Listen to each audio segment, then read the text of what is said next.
ගම් වතුර බැහැගෙන යද්දී මම ඩුබායි ඉඳන් ලංකාවට ආපු ගමන්ම ගම්පොලට යන්න තීරණය කරලා තියෙන වෙලාවේ නිකවැරටි පාස් කරගෙන මේක අමතර දුරක් පන්සලට ආවා. පැය දෙකක් විතර අමතර ගමනක්. පැය දෙකක් විතර වුණා. හාමුදුරුවෝ බලලා යන්න මාව. හාමුදුරුවෝ ගම් වතුරට ගොඩාක් සේවයක් නිකවැරටි ඉඳන් කරගෙන යනවා අපි දැක්කා. ඉතින් ඒ සේවය කට්ටියම අහනවා කත්නූරු හාමුදුරුවෝ මුකුත් කරන්නේ නැද්ද කියලා. මගෙනුත් අහනවා. මම ඩුබායි හිටිය හාමුදුරුවනේ. ඇත්තටම මේ ඒ ඉන්නකොට මට ඩුබා ලංකාවේ අශයෙන් ලංකාවේ නැති වෙච්ච එක ලොකු පාඩුවක්. ඒ පාඩුව අපිට නෙමෙයි. මේක කැමරාවටම කියන එකක් නෙමෙයි. ඒක කවුරුත් දන්නවා. නමුත් ඒ හිටපු නැති එකත් සමහර ලංකාවේ හිටියා නම් ටොන් 35ක් එක්කව කරන්න හම්බෙන්නේ නැති වෙයි. ඩුබායි වල නේ එක රැයටද පැයටද පැයයි 2යි 3යි. ඔව් රැයක් කෙලිවන්න කලින් ටොන් 35ක් ලංකාවේ මිනිස්සු වෙනුවෙන් එකතු කරා. මේ වෙලාවේ ගත්තා. මේ වෙලාවේ හැම කෙනෙක්ම අපිත් මේ කරන්නේ නේ මේවා බෙදන එකනේ. තව සති දෙකකින් මේක ලංකාවේ මිනිස්සුන්ට අමතක වෙනවා.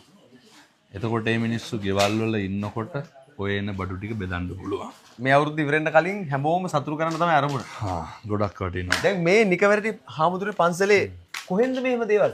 දැන් පළවෙනි දවසේ ආරංචි වුණ ගමන් අපේ නිකවැරටියේ පැතිවලට ගියා. ඔව්. ඒ යනකොට මිනිස්සු මේ ව්‍යසනය කොච්චර දරුණුද කියනවා නම් එකම ඇඳුම ඇඳගෙන දවස් 3ක් හිටියා. මම ඇහුවේ ගිහිල්ලා මොනවද ඕන කියලා හාමුදුරුවනේ ඇඳ ගන්න ඇඳුමක් දෙන්න කිව්වා. එවලම account එකේ තිබ්බ සල්ලි ටික අරගෙන ඇඳුම් දුන්නා.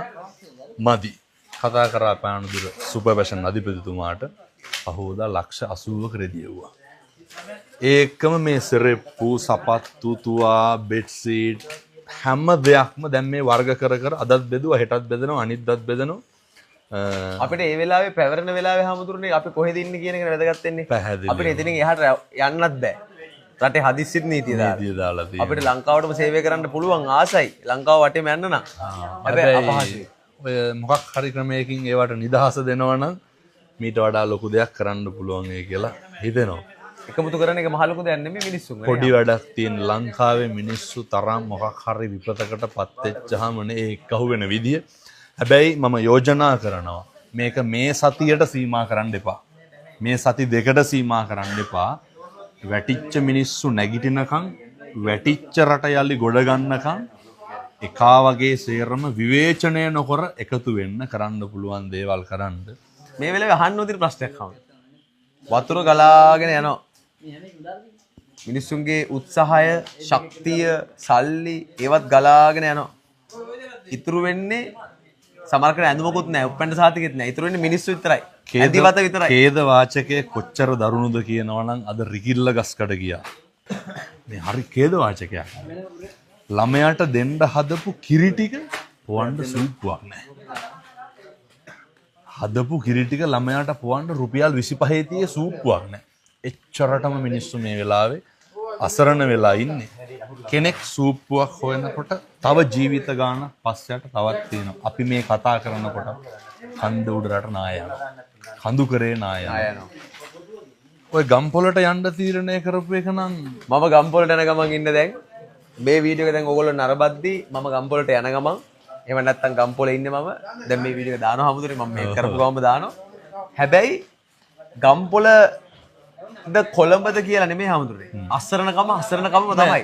අපි ගම්පොලට යන්නේ එයාලට අපි ඕනේ මේ වෙලාවට. පැහැදිලිව. හාමුදුරුවෝ මට කතා කරා අයියේ මල්ලක තියෙනවා ඉතුරු වෙච්ච ටිකක් අරගෙන යන්න කියලා. ගොඩක් පින් ආවට. මං ආවා. මේ ආවේ මේ බඩු කරා යන්න විශේෂයෙන්ම. බඩු ටික අරගෙන අපි බලලා. අතන ඇඳුම් හොයන්න. ඇඳුම් ටික බලන්න. මේවා ගොඩක් මේ දිනේ මේ හාමුදුරන්ට හම්බෙච්ච ඇඳුම් මේ බෙදලා ඉවරයි. තව තියෙනවා. තව මේ සේරම අලුත් ඇඳුම්. හොඳ එකක්වත් පරණ ඇඳුම් නෑ. මේ ඇඳුම් ගම්පොලට අරන් යන්න සූදානම් වෙන්නේ. බහුතරයක්. මෙතන ඉස්කෝලේ බෑග් මේ තව ලොරියක් යනවා එහෙ. ඔව්. මේ සපත් මේවත් නෑනේ. පොඩි උන්ට මේවා දාන්න ඕනනේ.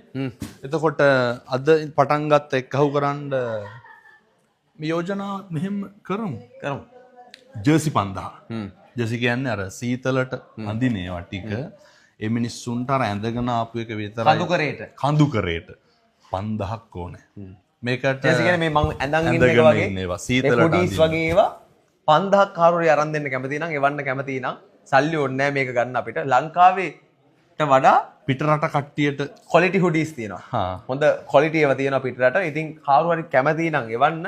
එයා කාවු කරන නම් ගොඩක් හොඳයි. මේ වෙලාවේ එයාලට ඕනෙමයි මේක. පොඩි උන්ට පොඩි උන්ට. වයසක අම්මලාට තාත්තා 3-4ක් අඳින්න බෑනේ. බෑ. එයාලා ඇඳුම් 3-4ක් ඇඳලා තමයි හිටියේ.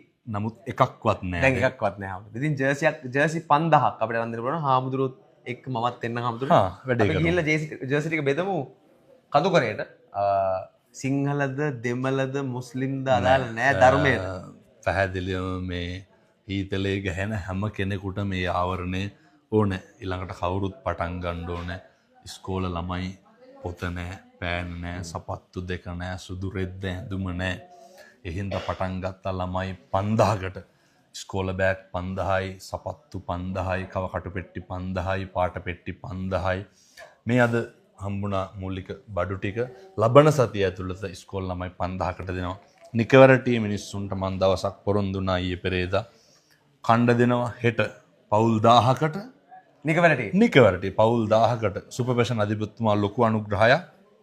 එතුමා නිකන් ලොකු උදව්වක් කරනවා. එතුමාගේ පූර්ණ ධන පරිත්‍යාගයෙන් පවුල් 1000කට අපේ මැදිහත් වීමේ. එතකොට පවුල් 1000කට ඇඳුම් ළමයි 5000කට පාසල් උපකරණ මම යෝජනා කරේ මේකට අශේන්ට මැදිහත් වෙන්න නිහඬයි කියලා අහනවා. හාමුදුරුවෝ හැංගුණාද කියලා අහනවා. මගෙන් අහනවා කෝ කත්නෝරුවේ හාමුදුරුවෝ කියලා. එතකොට මම උත්තර දෙන්නේ හාමුදුරුවෝ නිහඬව වැඩ කියලා. හාමුදුරුවෝ නිහඬව වැඩ කරලා ගොඩ දෙනෙක්ට කන්න බොන්න දීලා ගොඩ දෙනෙක් බලාගෙන තාමත් බලා ගනිමින් ඉන්නවා. හෙට අනිද්දර 10000කට 15000කට විතර සෙත සලසනවා. ඉතින් අපිට පුළුවන් අවකාශය ඇතුළත අපි හැමෝම මේ වෙලාවේ එකමුතු වෙලා වැඩ කරනවා. ඉතින් ಜಾති ආගම් ભેද පොඩි යෝජනාවක් මේකම කරන්න.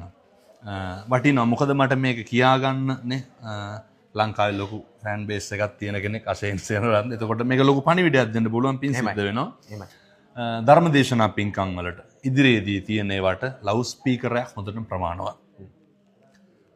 බෙර ඕන්නේ නැහැ. විදුලි ආලෝක ඕන්නේ නැහැ.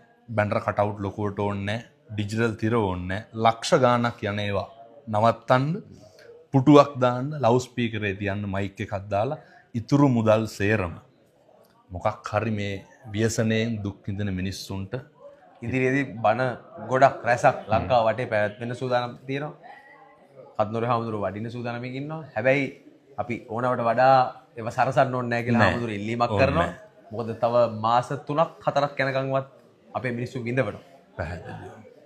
එනිසා මේ ගොඩක් පිං මේ ඇවිල්ලා මේ කරන උදාර කරතව්‍ය මේ දේවල් ටික අපි ගම්පොලට අරගෙන හාමුදුරුවෝ එහෙනම් අරගෙන ගිහිල්ලා ගම්පොල අහිංසක චූටි දරුවන්ට පුංචි දරුවන්ට අම්මලා තාත්තලාට කොල්ලු කෙල්ලන්ට බෙදලා දෙනවා.